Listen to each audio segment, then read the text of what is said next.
দেখেন 2018 সালের কোটা আন্দোলন যখন হয়েছিল, কোটা সংস্কার আন্দোলন, সেই আন্দোলনেও আমি ছিলাম। তখন আমি সবেমাত্র ইউনিভার্সিটিতে পা দিয়েছি, ঢাকা বিশ্ববিদ্যালয়ে। সেই আন্দোলনেও ছিলাম।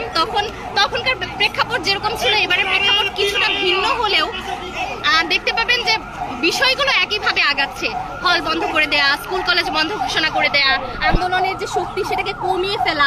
এবং এটা শুধু এই সরকার না, যে কোনো সরকার আগেও যখন ছিল, যেমন পাকিস্তান আমল যখন ছিল, তখনও এইভাবেই তারা আগিয়েছে, যে ঢাকা বিশ্ববিদ্যালয় বন্ধ ঘোষণা করে দেয়া, তারপর হচ্ছে শিক্ষার্থীদের আন্দোলন দমনের জন্য পুলিশ পাঠানো এবং পুলিশ দিয়ে গুলি বর্ষণ করা।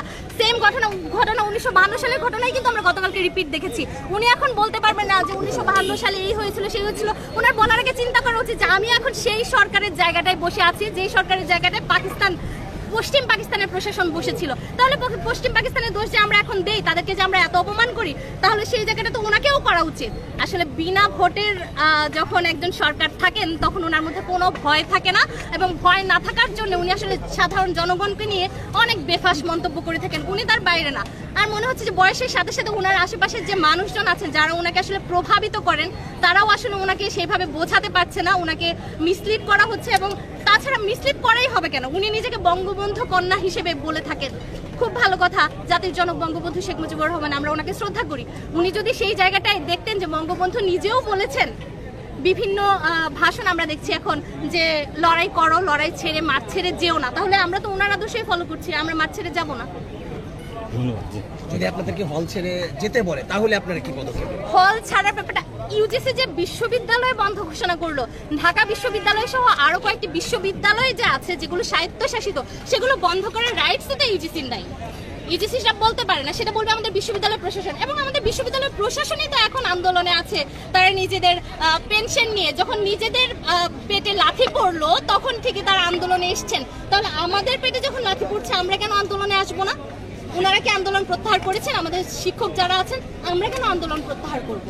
হল ছেড়ে যেতে বল, হল ছেড়ে যেতে বল, হল ছেড়ে তো প্রশ্নই ওঠে না।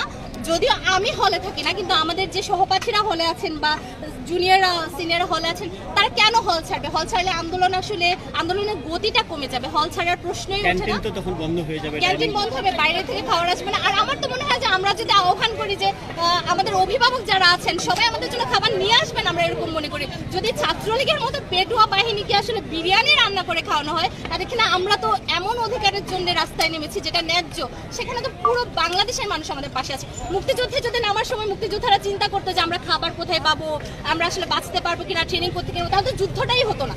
আর উনি বলছেন যে মুক্তিযোদ্ধা, শুধু মুক্তিযোদ্ধা কি তারাই যারা শুধুমাত্র রণাঙ্গনে যুদ্ধ করেছিল?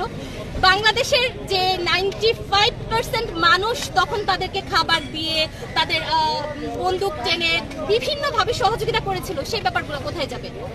তারাও, এবং বাংলাদেশের সবচেয়ে বড় ব্যাপার হচ্ছে গেরিলা যুদ্ধ ছিল এই দেশের যুদ্ধের একটা বড় প্যাটার্ন। সেই গেরিলা যুদ্ধের কথা ভুলে গেলে হবে না। আর মুক্তিযুদ্ধের তালিকা তো কদিন পরপরই চেঞ্জ হচ্ছে, সরকার আসছে, চেঞ্জ হচ্ছে, একজন ভেতরে ঢুকছে, বাইরে যাচ্ছে। এটাকে তো আমরা আসলে রিলাই করতে পারছি না যে এটা সত্যি না মিথ্যা। ধন্যবাদ।